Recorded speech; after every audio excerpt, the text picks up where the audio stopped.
Dr. Vito, gamot po ba sa lahat ng uri ng sipon ang cetirizine? Kalimitan kasi namin itong nakikita sa mga reseta at sa mga binibili po ng ating mga pasyente. Remember, merong tinatawag na gamot sa sipon, decongestant.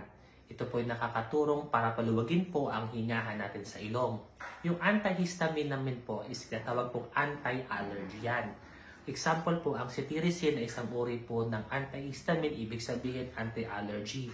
Mabisa po itong gamitin kung ang pakiramdam mo is para kang binabahing, nagluluha ang iyong mga mata, kumakati ang iyong ilong, may runny nose, tumutulak ang iyong mga sipon, at kung tingin mo irritation o ito po ay sa allergy, dyan natin po ginagamit ng cetirizine.